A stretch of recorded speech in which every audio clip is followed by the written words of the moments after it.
So welcome to this particular video students. तो अभी हम पढ़ रहे हैं रजिस्टर ऑर्गेनाइजेशन ऑफ 8086 और पिछले वीडियो ट्यूटोरियल में हमने कवर कर लिया है हमारा जनरल डेटा रजिस्टर्स क्या होते हैं। तो चार जनरल डेटा रजिस्टर्स हमने पिछली बार बात करी थी, AX, BX, CX और DX। अब इसके बाद में जो अगला जो पोर्शन है विच डील्स विथ मेमोरी, वो है आपका सेगमेंट रजिस्टर्स। ठीक है। तो आपके 8086 प्रोसेसर के अंदर चार सेगमेंट रजिस्टर्स होते हैं आपके, और चार सेगमेंट रजिस्टर्स का जो नाम होता है वो आपका होता है CS register, code segment register. उसके बाद में होता है आपका DS register which stands for data segment register. इसके अलावा आपका होता है स्टैक सेगमेंट रजिस्टर SS, और आखिरी में आपका होता है एक्स्ट्रा सेगमेंट रजिस्टर ES। अब आपकी जो टोटल मेमोरी है, आपको मैं याद दिला दूं, हम ऑलरेडी पढ़ चुके हैं कि 8086 में कितनी एड्रेस लाइंस होती हैं। कितनी 8086 में एड्रेस लाइंस होती हैं? तो 8086 में टोटल होती हैं 20 एड्रेस लाइंस। ठीक है। And with the help of 20 address lines में कितनी डिस्टिंक्ट मेमोरी लोकेशन को एड्रेस कर सकता हूं? तो वो भी आपको पता है कि 2 to the power 20 distinct memory location, जिसकी वैल्यू आती है आपकी 1 मेगाबाइट। तो आपकी जो टोटल मेमोरी है वो कितनी हो सकती है? जो 8086 एड्रेस कर सकता है वो है टोटल 1 मेगाबाइट ऑफ मेमोरी। तो अगर मैं 1 मेगाबाइट ऑफ मेमोरी को यहाँ पे बनाऊं, तो ये हर एक जो मेमोरी का लोकेशन है उस पे 8 बिट की इंफॉर्मेशन स्टोर्ड रहेगी, और यहाँ पे ऐसी कितनी बाइट्स रहेंगी? तो 1 मेगाबाइट जो है वो यहाँ से आपकी निकल के आएंगी। अब आपकी इस टोटल 1 मेगाबाइट ऑफ मेमोरी को जो प्रोसेसर है वो चार अलग अलग सेगमेंट्स में डिवाइड करता है। तो प्रोसेसर के एक पोर्शन को हम बोलते हैं कोड सेगमेंट। Code segment.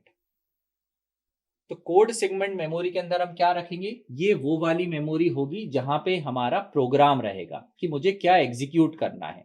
वो पूरा का पूरा प्रोग्राम जो है वो कहाँ मिलेगा? मुझे कोड सेगमेंट में मिलेगा। ऐसे बहुत सारे प्रोग्राम हम कोड सेगमेंट मेमोरी के अंदर स्टोर करा सकते हैं। तो मेरा जो एग्जीक्यूटेबल कोड है वो यहाँ पे रहेगा।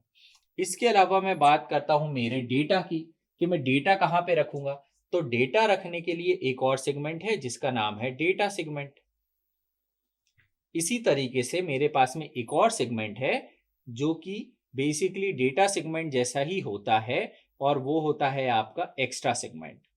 तो आप डेटा डेटा सेगमेंट में भी रख सकते हैं, और आप जो डेटा है उसको इस एडिशनल डेटा सेगमेंट, जिसको हम बोल रहे हैं एक्स्ट्रा सेगमेंट, हम उस डेटा को यहां पर भी रख सकते हैं।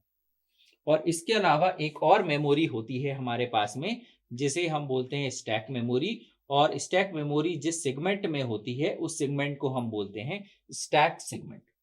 स्टैक मेमोरी का बेसिकली काम होता है कि फंक्शंस को जब हम इंप्लीमेंट कराते हैं, जब हम इंटरप्ट्स को इंप्लीमेंट कराते हैं, तो प्रोसेसर बेसिकली एक जगह से दूसरी जगह जंप करता है। जब प्रोसेसर जंप करता है एक इंस्ट्रक्शन से या एक प्रोग्राम से दूसरे प्रोग्राम पर, तो उसको लौट कर हमेशा पहली वाली लोकेशन पर ही आना होता है। और ये जो काम है लौट कर आने का, वो काम बेसिकली मैनेज करता है स्टैक मेमोरी। तो स्टैक सेगमेंट हमारा ये वाला काम देखेगा। अब इसके अंदर ये चार रजिस्टर्स का क्या काम है? तो हर एक सेगमेंट जो है आपका, उसका जो स्टार्टिंग एड्रेस है वो आपका इन रजिस्टर्स में रहेगा। तो कंप्लीट एड्रेस की नहीं बात कर रहा हूं, इस सेगमेंट के अंदर बहुत सारे अलग अलग लोकेशंस होंगे। उन लोकेशंस में से जो स्टार्टिंग लोकेशन है वो क्या रहेगी आपकी? कोड सेगमेंट के अंदर रजिस्टर CS रजिस्टर के अंदर कोड सेगमेंट का पहला लोकेशन रहेगा। इसी तरीके से डेटा सेगमेंट में क्या रहेगा? DS रहेगा। रजिस्टर जो है वो क्या करेगा? डेटा सेगमेंट की फर्स्ट मेमोरी लोकेशन को पॉइंट करेगा। एक्स्ट्रा सेगमेंट की फर्स्ट मेमोरी लोकेशन को पॉइंट करेगा ES रजिस्टर, और स्टैक सेगमेंट की फर्स्ट मेमोरी लोकेशन को पॉइंट करेगा मेरा stack segment register SS register. अब जो टोटल 1 मेगाबाइट की मेमोरी, ये रजिस्टर्स कितने बड़े हैं? तो ये रजिस्टर्स भी आपके 16 बिट के ही हैं। तो अब आप बोलोगे, अगर आप ध्यान से इसको कैलकुलेट करो, तो 2 टू दी पावर 16 जो होता है वो होता है आपका 64 KB। ठीक है, 2 टू दी पावर 16, क्योंकि ये 16 बिट का ही है। तो डिस्टेंट कितनी मेमोरी लोकेशन इसमें रख सकते हैं आप? तो टोटल 64 KB मेमोरी आप इससे बेसिकली आप एड्रेस करा सकते हैं। लेकिन अगर मैं 1 मेगाबाइट को चार पार्ट में डिवाइड करूं, और मान लो बराबर पार्ट्स में डिवाइड करूं, हालांकि ऐसा जरूरी नहीं है कि आप इन चारों सेगमेंट का साइज बराबर रखें।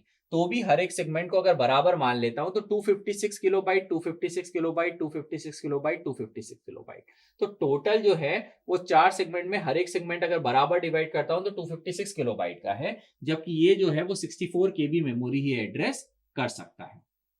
तो टोटल जो सेगमेंट्स हुए वो हुए आपके, कितने सेगमेंट्स हो जाएंगे, 16 सेगमेंट्स हो जाएंगे, 16 सेगमेंट्स रहेंगे। अगर 1 मेगाबाइट को मैं 16 से डिवाइड करूंगा तो वैल्यू आएगी मेरी 64 केबी। तो आपकी 1 मेगाबाइट को 4 सेगमेंट की बजाय आप बोल सकते हैं 16 सेगमेंट्स में आपने उसको डिवाइड किया इंस्टेड ऑफ 4। और फिर उस 16 सेगमेंट में से कुछ सेगमेंट्स, जो कुछ पोर्शन है वो मैंने बोला कोड सेगमेंट्स, वो कुछ पोर्शंस आपके हो जाएंगे डेटा सेगमेंट में, कुछ हो जाएंगे एक्स्ट्रा सेगमेंट में और कुछ हो जाएंगे स्टैक सेगमेंट में। और जब अब ये अनइक्वल भी हो सकते हैं, ये मैंने आपको फिर से बता दूं, अनइक्वल हो सकते हैं। जरूरी नहीं है कि हर एक 256 किलोबाइट का है। अगर आपका कोड का पोर्शन छोटा है तो आप 256 बाइट की जगह इसको छोटा रख सकते हैं, और आपको डेटा और एक्स्ट्रा सेगमेंट का साइज अगर बढ़ाना है तो वो आप बिल्कुल यहाँ पे कर सकते हैं।